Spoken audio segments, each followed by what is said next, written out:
friends, welcome back to Food Prep Guide. I have a tip for you today on honey. If you have ever opened up your honey like I just did, and this is what it looks like inside, it's crystallized. It is like a hard, crusty type texture.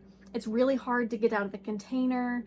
It's not the right consistency for your recipes, and it can, back in the day, before I got into food storage and preservation and all that, I thought it was bad and I would have just tossed it out.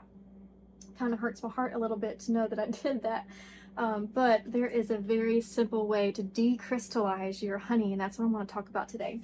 Now, to decrystallize honey, all we need is heat. So you could absolutely heat up your honey just like in a pot on your stovetop.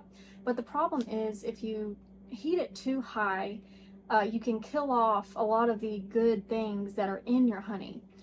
And it's hard to maintain a steady temperature to where you don't accidentally go above. And it's really low. It's like 100 degrees Fahrenheit. And going above that 100 to 110 degrees Fahrenheit can kill off a lot of that good characteristics in your honey. So I personally don't like to do it on my stovetop. You would need something like a candy thermometer to really be able to monitor that. So if you have a candy thermometer and you're used to doing that anyway, then absolutely you can decrystallize your honey on your stovetop in a pot with a candy thermometer. But I don't have a candy thermometer, and I don't want to have to worry about accidentally going above that temperature range that is going to now make my honey no longer raw. So I will use my dehydrator. The dehydrator is good for a lot of things besides dehydrating, and that's something else that was surprising to me when I first started out. You can make yogurt in your dehydrator. You can proof your bread in your dehydrator. There's all sorts of things that you can do. You can also decrystallize honey. So before we get into that, one quick tip I want to share. If you purchase honey in a plastic container, you might want to go ahead and transfer it into a glass mason jar as soon as you get home. And that is because once it crystallizes in a container, it has a really small hole opening in the top, and it's in plastic. You don't want to heat up plastic, so I wouldn't feel comfortable putting this jug of plastic in my dehydrator and doing it that way. I wouldn't do that. So the first thing I'm going to have to do is somehow get this honey out and into a jar. So what I'm going to do, you can see the line of where it is. I'm going to take an X-Acto knife and I'm just going to slice it open, and then I'm just going to use a little spatula here and transfer it into glass jars. If I had transferred this honey as soon as I bought it into glass jars, I wouldn't have to worry about this step. So just a little tip. If you purchase in plastic, go ahead and transfer to a glass jar so that you can decrystallize it very quickly and easily if that were to happen in the future. And it's pretty common for honey to crystallize. So I'm going to do that, and we'll be back for the next step in just a second. Okay, whew. I ended up needing 3 jars, and I've got all my honey transferred into jars. You can see it is extremely crystallized.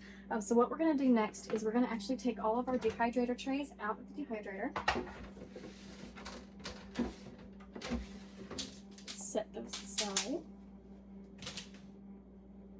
And then we're just going to set our jars of honey inside the dehydrator. You can put lids on them if you like. I'm just going to wait till after it's done before I put the lids on. Just set the honey in, put the tray on, and then the most important part is the temperature. We want to keep it 100 degrees or less. Just to be on the safe side, I'm going to go ahead and just put it barely over 95 degrees. Between 95 and 100. And depending on how much honey you have, I have about 3 pints in here. I'm estimating that it's going to take about 2 hours. So in 2 hours, I'm going to come and check the honey, and we will see if it's done. If it's back to its liquid state, we're good to go. If it's still kind of chunky, I'm going to go ahead and leave it on for another hour. And when we come back, I will let you know exactly how long this took and show you the results. Okay, y'all, it took longer than I thought. It has been 5 hours, and I started checking it at 2 hours.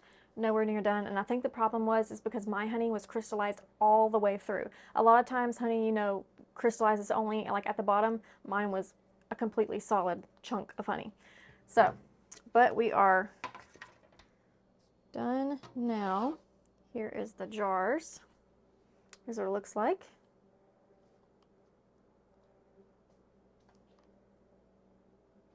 And it is nice and in a liquid state again.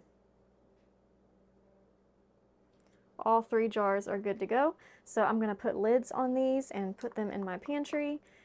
This is definitely something, if you're going to use the dehydrator, This is definitely something that when you notice your honey is crystallized, you want to go ahead and pop it in the dehydrator then and not wait until the moment that you need it, because mine took 3 pints of honey, completely crystallized all the way through, took 5 hours.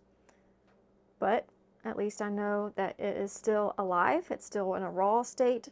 And I don't have to worry about peeling off any of the good stuff.